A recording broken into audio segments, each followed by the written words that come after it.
Aloha everyone, what is really good my dudes? Welcome to another RuneScape news coverage video. For this video we're going to be talking about a Leads Q&A hosted this week and go over some of the topics discussed in it. So without any further ado, let's jump right into the video. Let's go! Cats is the illest. What you talking about, Willis?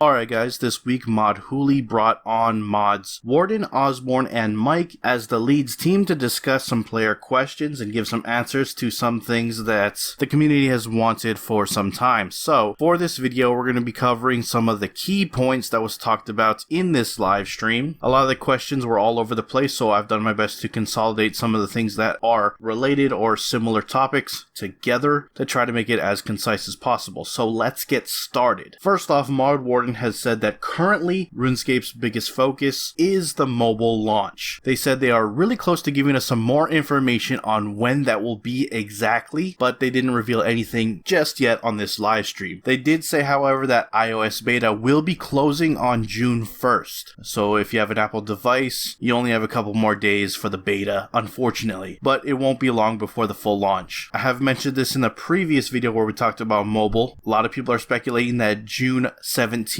will be the launch day because that was what was said on the mobile app store. However, they have stressed before that that is just a placeholder and not an official launch date. That doesn't mean it can't come out on June 17th, but don't go ahead and expecting that that is a guarantee. However, they are very close to launch. They're at the last stages now. They're doing the little bug fixes, tidbits here and there, polishing up the app itself, doing UI tweaks, as well as, tutorial final touches with the new mobile tutorial at Davendale, etc. So when we get more information, I'll let you know on the channel when we can expect the full launch. Now, aside from that, aside from mobile, their biggest narrative arc, as you probably expected, is the Elder God Wars dungeon. They have said definitively the Elder God Wars dungeon, in case you were curious, is absolutely coming out this year. They have a planned schedule where nearly every single month is going to have something related to God Wars dungeon coming out as some type of content update. The episodic content team is the one working on the Elder God Wars dungeon. At this point, every member is now doing something Elder God Wars related. Unlike previous God Wars dungeons, they are trying their best to deliver something for all types of players, not just PvMers. Unfortunately, this does mean things like the Abyssal Creatures update, which was previously taken on by the episodic team, will be put on the back burner as they're focusing on all things God Wars dungeon, and the Abyssal Creatures doesn't quite fit in that timeline or that criteria as of right now. Also, the Grimoire pages, if you're curious about that update, was also handled by the episodic team, which is why it hasn't been out yet, moving all of those things to the drop tables of the Slayer creatures to make the Grimoire more affordable. However, they have moved this update over to the Ninja team, so they are going to be resuming the Grimoire pages update, so hopefully we'll get that out soon. Similarly, in regards to Ninja, we're going to see Ninja Strikes coming back very soon. They're going to be back on the ball. They were busy doing the Wishes update, but now that that's out, we're going to begin to see those Ninja Strikes returning once again. Also, since they are so focused on Elder God Wars dungeon right now, there are no plans this year for revitalizing any of the older quest lines, so nothing like penguins, gnomes, anything like that, at least not for 2021. In a similar vein, there are going to be no skill reworks for 2021. They didn't say they have nothing planned, but they didn't want to say anything beyond that if there is anything planned, so they are being coy at this point. There are plans, however, for smaller things this year, like the recent Divination update changes, and Mod Osborne has said there are ways to fill the gaps or help bring some of the older things up to standard when it comes to skilling that doesn't require a full-on rework like mining and smithing, which we can expect this year. Shifting gears now, I just want to mention that there are changes to address the corrupted scorpions issue that a lot of players have had with bots and alt accounts as of late. Their aim is a twofold approach in that they're going to fix the problem with the Feathers of Mott trick that people have been doing, as well as addressing the drop tables. So those who want to AFK can do so, and if you're out for money, you can fight the stronger monsters, and those will be more rewarding to encourage those who, want GP per hour away from the lower level Slayer creatures. That way it'll free it up for those who just want to get their tasks done, hopefully. So that's the aim for Corrupted Scorpions. The next thing I want to talk about, which is a big issue for a lot of of players as of late is the server issues. Mod Warden has said this is a huge problem and a big challenge for them. However, they do expect the impact on the servers for mobile launch to be similar to that of the Steam launch. They don't expect major blows to the player experience. So we'll see. Mod Warden did say that buying or using more powerful hardware isn't going to solve the problems with what's going on with the servers right now. But moving on, there will be opportunities to improve performance, especially when it comes to PVM, which is really good news. And they've said that it's not just about capacity and how much the servers can hold, as well as the CPUs on the servers themselves. It's also about all the corresponding servers, the game architecture, and the server code as well. All of these things need to be addressed and will be an ongoing process. So hopefully we're going to begin to see those things trickle out. And they did say with the mobile launch, obviously more players are going to be in the game, so server issues are something that they need to take a really close look at, even though they don't expect it to be highly impactful in terms of performance. We'll see. Finally, the last thing I want to touch on is the live ops team. Mod Mike has said that the next Yak track is the Yak to the Light, which is basically opposite to the Yak of the Shadows, and this will focus on Saren and elf related cosmetics, which is pretty neat. Also later this year, presumably next month or the month following, the beach will be returning for a summer event, so a lot of people who are interested in that can look forward to that very soon. And also, they want to take a look at the Heart of Ice mechanic, and they plan to finally phase out Hearts of Ice and focus more on augments. They do say when they do this, they're going to replace your Hearts of Ice, anything you have extra, with augments, and they will give a large advance notice, unlike last time with the rare item tokens. So you can look forward to that. In a similar vein, they said that they want to bring back some of those walk overrides, and the augment store is a good place to put it, at least Mod Mike thinks so. Which is interesting because some of those walk override tokens are considered rares right now in the game and are going for a lot of money. If they introduce them to the augment store, a lot of those are going to crash. They may have already begun to do so. And yeah, that's pretty much it. That encompasses all the major key points of this Q&A. Let me know what you think about anything discussed in this video down in the comments below. Love to hear your thoughts. I'm going to wrap up the video there. If you enjoyed it, hit that like button. If you're not subscribed yet and you want to stay up to date on all things RuneScape related, then hit that subscribe button. Anyways, I appreciate you watching. I am out. Aloha.